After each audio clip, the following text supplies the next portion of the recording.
শীঘ্রই লোকেরা একে অপরকে ষড়যন্ত্রের আমন্ত্রণ জানাবে তোমার বিরুদ্ধে, যেমন একজন ব্যক্তি তার খাবার ভাগ করে খাওয়ার জন্য আমন্ত্রণ জানায়। আজ মুসলমান হিসেবে আমরা দুনিয়াকে বেশি ভালোবাসি। দুঃখজনকভাবে আমরা নিজেদের আরামের কথা সবসময় চিন্তা করি, এমনকি আমরা একদিন উঠে কোরআনের 2 পৃষ্ঠা পড়তেও সক্ষম নই।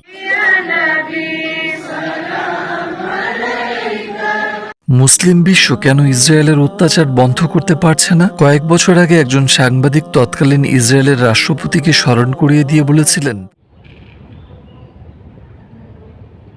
পবিত্র কোরআনে উল্লেখ আছে যে মুসলমানরা আপনার রাষ্ট্রকে ধ্বংস করবে। পেরেস উত্তর দিয়েছিল, কোরআনে উল্লেখিত সেই মুসলমানদের আগে আসতে দিন, তারপর আমরা এটি সম্পর্কে চিন্তা করব। তাহলে আসল প্রশ্ন হলো, আমাদের পবিত্র গ্রন্থে উল্লেখিত মুসলমানদের মতো আমরা কেন হতে পারছি না? এর পেছনের কারণ কি? এই হাদিসে আমাদের নবীর বক্তব্য এই প্রশ্নের উত্তরের মতো। শীঘ্রই লোকেরা একে অপরকে ষড়যন্ত্রের আমন্ত্রণ জানাবে তোমার বিরুদ্ধে, যেমন একজন ব্যক্তি তার খাবার ভাগ করে খাওয়ার জন্য আমন্ত্রণ জানায়। তার একজন সঙ্গী জিজ্ঞেস করলেন, সেই সময় আমাদের সংখ্যা কম থাকার কারণে কি এমন হবে? আমাদের নবী উত্তরে বললেন, না, সে সময় তোমরা অনেক থাকবে, কিন্তু তোমরা এমনই নোংরা মানসিকতার হবে, বন্যা দ্বারা বয়ে যাবে এবং আল্লাহ তোমাদের শত্রুর পক্ষ থেকে তোমাদের প্রতি সমস্ত ভয় কেড়ে নেবে এবং তোমাদের হৃদয়ে ওয়াহান নিক্ষেপ করবে।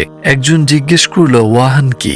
রাসূলুল্লাহ সাল্লাল্লাহু আলাইহি ওয়াসাল্লাম উত্তর দিলেন, পৃথিবীর প্রতি ভালোবাসা এবং মৃত্যুকে অপছন্দ করা। আজ মুসলমান হিসেবে আমরা দুনিয়াকে বেশি ভালোবাসি। দুঃখজনকভাবে আমরা নিজেদের আরামের কথা সবসময় চিন্তা করি, এমনকি আমরা একদিন উঠে কোরআনের 2 পৃষ্ঠা পড়তেও সক্ষম নই। দিনে 5 ওয়াক্ত নামাজ পড়া আমাদের জন্য সত্যিই কঠিন। এমনকি আমাদের হাত তুলে আমাদের ফিলিস্তিনের ভাই বোনদের জন্য প্রার্থনা করতেও কষ্ট হচ্ছে। আমরা ওয়াহানের এই গর্তে পড়ে গেছি এবং আর বের হতে পারছি না। ভাই, আল্লাহ আমাদেরকে কোরআনে বর্ণিত মুসলিমদের থেকে অনুপ্রেরণা গ্রহণ করার এবং এই পরিপূর্ণ দিনের প্রকৃত দৃঢ় বিশ্বাসী হয়ে ওঠার তৌফিক দান করুন।